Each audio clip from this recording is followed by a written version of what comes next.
ભારત માતા કી આજે વાપીમાં આટલી મોટી સંખ્યામાં બહેનો અને આટલી मोटी संख्याમાં भाइयों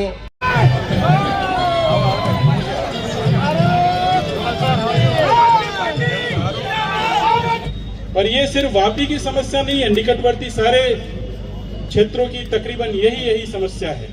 दिवसे खरेखर तो उत्थान थवुं जोईए। एमां वापी वलसाड उमरगाममां शेकड़ो करोड़ों रुपया फंड भाजपना नेताओने भाजप पार्टीने मળી રહ્યું છે। ये ब्रिज है,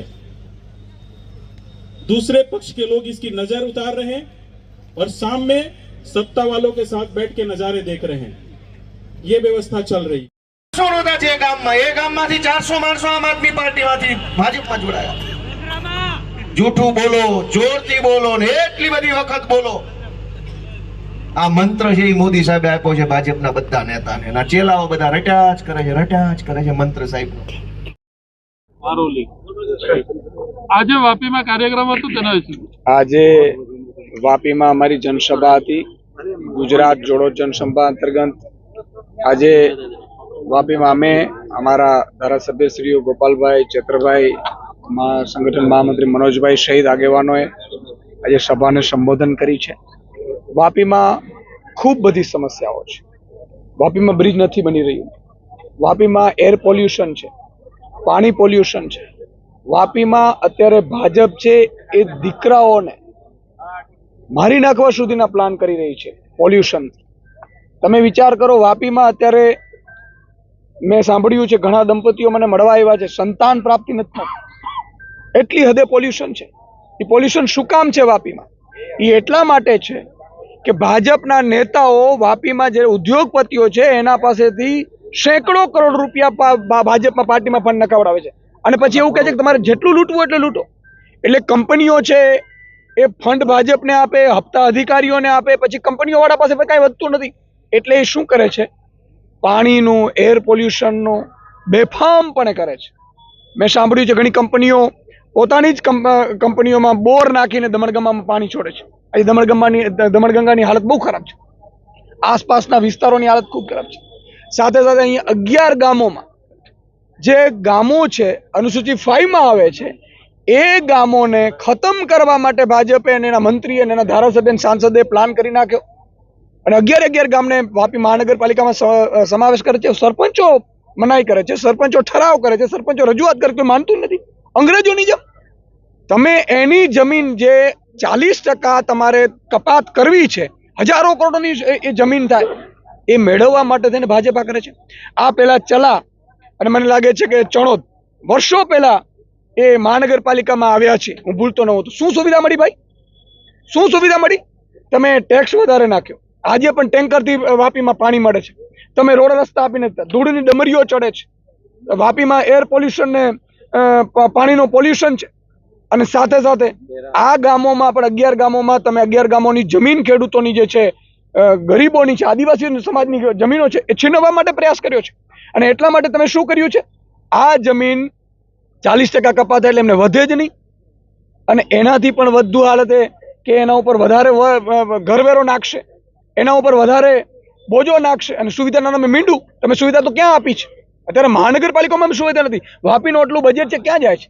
44 માંથી મને લાગે 43 સીટ ભાજપ જીતે, ધારાસભ્ય ભાજપના, મંત્રી ભાજપના, સરકાર ભાજપની, સાંસદ ભાજપનો, કેન્દ્ર સરકાર ભાજપની, અને અહીંયા વાપીમાં જુઓ તો વાપીના લોકોને મરતા ઉપર છોડી દીધા છે। મારે ગુજરાતની વાપીની જનતાને આસપાસના ગામોની જનતાને વિનંતી કરવી છે કે તમારા આત્માને જગાડો। ભાજપવાળા તમને જીવવા નહીં દે। હવે ભાજપવાળા તમારું બધું લૂંટી લેવા માંગે છે અને એટલા માટે આજે મેં જનસભાને સંબોધન કરી છે અને અમે લોકોને અપીલ કરી છે કે હવે આર પારની લડાઈ છે। અમે તો સામાન્ય પ્રજા છીએ, સામાન્ય જનતામાંથી આવીએ છીએ, અમે લડીશું, અમે જેલ જશું, લાઠી ખાશું, ગોળી ખાશું, પણ પ્રજાએ સાથ તો આપવો પડશે। એ અપીલ માટે આજે આવ્યા। 2027 અમે આ તૈયારીઓ બધી 2027ની જ કરી રહ્યા છીએ। વાપી ખાતે પણ અમારું પ્લાનિંગ છે। વાપી મહાનગરપાલિકા પહેલા જે ચૂંટણી આવે છે એમાં પણ અમે મજબૂતાઈથી બધા ઉમેદવારો ઊભા રાખીશું। એના માટેની પ્રોસેસ અત્યારથી ચાલુ થઈ ગઈ છે અને અહીંયા 2027માં પણ હું અપીલ કરું છું ઉદ્યોગપતિઓને પણ કે તમે જે શોષણ કરો છો એ શોષણ બંધ કરી દો। વાપી પારડી જે સીટ છે અને ગુજરાતમાં આમ આદમી પાર્ટીની સરકાર બનશે ને પારડીમાં પણ જો ધારાસભ્ય અમારો બનશે અને આગામી સમયમાં વલસાડમાં સાંસદ બનશે તો એટલી ખાતરી આપું છું કે જે ફંડ તમારી પાસેથી બળજબરીપૂર્વક ઉઘરાવે છે અમે ઉઘરાવીશું નહીં. એટલે તમે પણ એર પોલ્યુશન ઓછું કરશો, પાણી પોલ્યુશન ઓછું કરશો, એટલે સાથે મળીને અને જે મજૂરો છે, શ્રમિકો છે, એને આપણે ન્યાય અપાવીશું, આનો વિકાસ કરીશું. એટલે વાપીમાં પણ અમે આગામી સમયમાં ડોર ટુ ડોર કેમ્પેન કરવાના છીએ. મહાનગરપાલિકાની ચૂંટણીના ભાગરૂપે, વિધાનસભાની ચૂંટણીના ભાગરૂપે, વિસાવદર અને સ્થાનિક સ્વરાજ્યની ચૂંટણીઓ વચ્ચે આવેલી ચૂંટણીઓ છે. અમારો 2027 નો ટાર્ગેટ છે ને એના ભાગરૂપે અત્યારે અમે લગભગ 13,000 નાની મોટી મિટિંગો કરી છે મોહલ્લા અને ગામડાઓમાં. આગામી 2 મહિનામાં 20,000 સુધી પહોંચાડીશું અને 182 વિધાનસભાઓમાં અત્યારે અમારું કેમ્પેન ચાલુ છે. અંદાજે 2027માં જો સરકાર બનશે તો કેટલી બેઠકો હશે અને મોટી લક્ષ્ય ભારી બહુમત સાથે આજે સરકાર બનશે આમ આદમી પાર્ટીની, મને પૂરો વિશ્વાસ છે. કારણ કે અમે માત્ર નિમિત્ત બનવાના છે. આ વખતે પ્રજા ચૂંટણી લડવાની છે.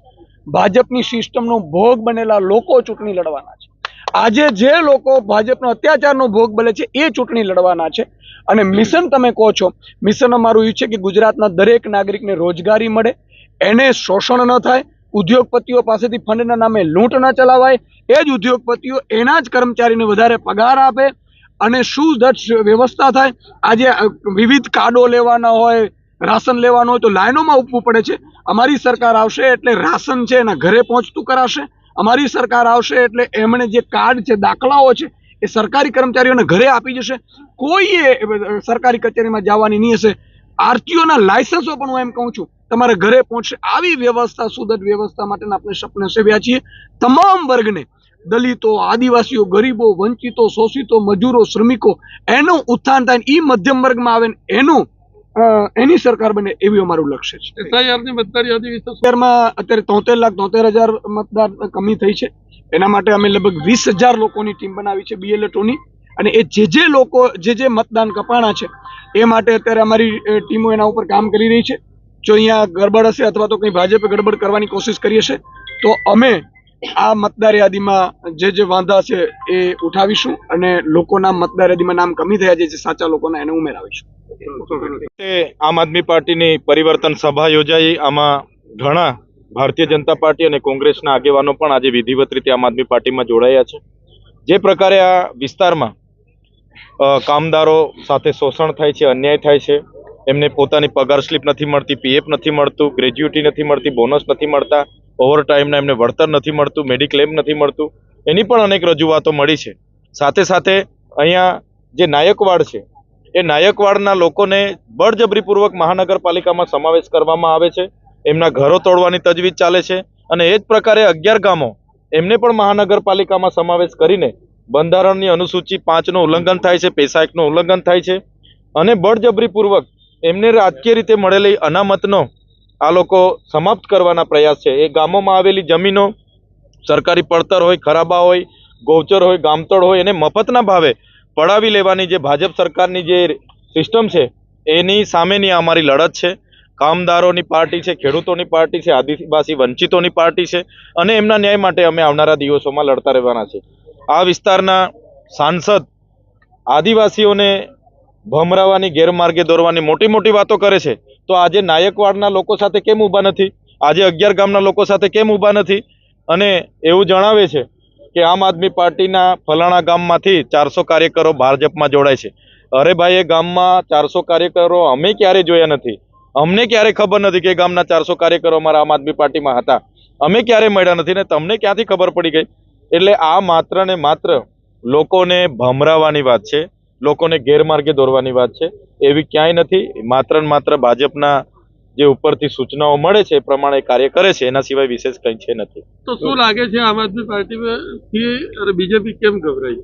આજે મજબૂત વિપક્ષ ગુજરાતમાં કોઈ હોય તો એ આમ આદમી પાર્ટી છે.